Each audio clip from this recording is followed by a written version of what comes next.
Prince Harry and Meghan Markle will still get paid millions of dollars for doing absolutely nothing.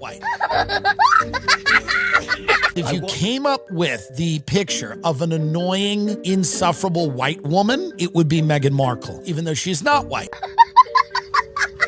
Just a great series about a rich, white, dysfunctional family, all scheming. Oh no, that's The Crown. That's The Crown. I'm sorry. Turns out Prince Harry and Meghan Markle will still get paid millions of dollars for doing absolutely nothing. Millions watched.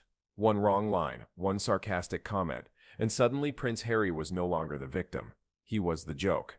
After years of PR, after millions from Netflix deals, his image collapsed in a single awkward moment. Stay with me, because what happens at the end of this interview might be the most humiliating moment of his entire career. Yeah, they were very worried about their safety, which I get that aspect of things. After 6 episodes, I wanted to attack them. Meghan Markle has finally revealed why she and Prince Harry call each other M and H. And he'll say M and you'll say H and your friends say M and it just is a thing. It's a thing. And do you both love it? Yes, and I like nicknames a lot. President Trump also announced a new trade deal with the UK. All that Britain demands in return is that we keep these two. No! No! I refuse! I'm sick of it! Turns out Prince Harry and Meghan Markle will still get paid millions of dollars for doing absolutely nothing. When Harry and Meghan left the palace, the world thought it was a fairy tale. Love against the crown, freedom from tabloids, privacy at last. But soon, freedom came with a price tag. Hundreds of millions from Netflix, millions more from Spotify and books. The public didn't see rebels. They saw millionaires selling their story. And that's when comedians smelled blood. Family Guy, South Park, late night shows. They all lined up to attack. Lazy, greedy, fame hungry.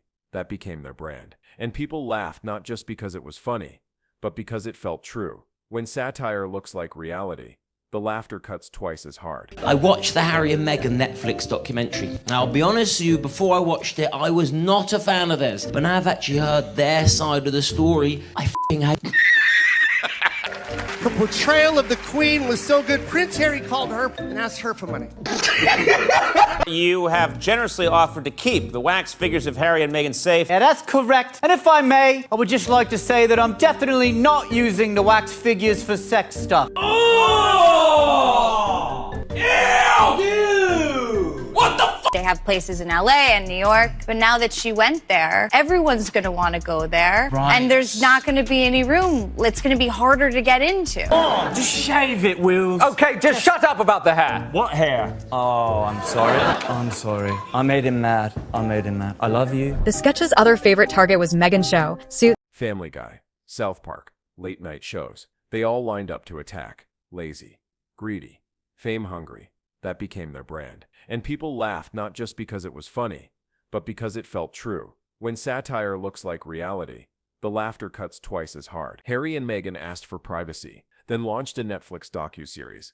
They said they hated the media, then signed a podcast deal with Spotify. They spoke of struggles while living in a California mansion. It's like someone posting, "I'm broke" from a yacht. And contradictions like that, they're comedy fuel. South Park roasted them with the worldwide privacy tour. Saturday Night Live mocked their endless victim narrative.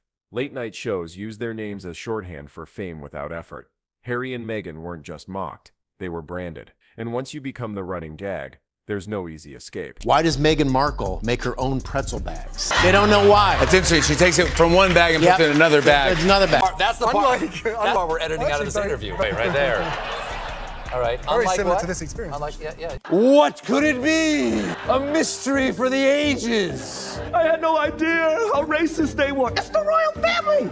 They're the original racists. And then came the Stephen Colbert interview, a chance for Harry to reset his image. A friendly stage, a smiling host, a warm audience. But Colbert had a plan. He wasn't cruel, but he was clever. With one line, he handed Harry a golden opportunity.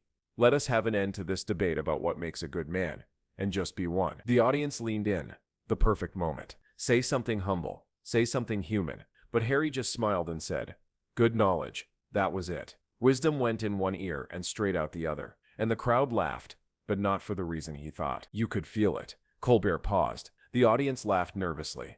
Harry thought he was in on the joke, but he wasn't. That's the tragedy. He doesn't know when people are laughing with him, or at him. And once you notice it, you see it everywhere. In interviews, in speeches, on his book tour. He's trying so hard to fit in that every slip feels bigger. It's like someone at karaoke who doesn't know the lyrics but keeps singing anyway. But nothing prepared viewers for what happened next. The mask cracked. Colbert teased him again, lightly. And Harry snapped, "That's the part we'll edit out." His tone changed. His eyes sharpened. For the first time, he wasn't charming. He was irritated. The PR shield was gone. That one line shifted the whole energy in the room. The laughter stopped. The tension turned real. For a moment, it looked like Harry might actually walk off the set. And that silence, it said everything. You can't edit out authenticity. And in that moment, the authentic Harry didn't look very likable. And that's why this moment is so damaging. Not because of the cartoons, not because of the memes, but because of Harry himself. People can laugh at satire all day, but when the subject proves the joke true on live TV, that's devastating. The laughter no longer feels unfair. It feels earned. And that's the real lesson. You can't declare war on the media while chasing its spotlight. You can't play the victim while living in luxury. You can't miss every chance to show humility and still expect sympathy. And so the question remains, can Harry and Meghan ever recover their image? Or has the world already moved on, leaving them as nothing more than a punchline?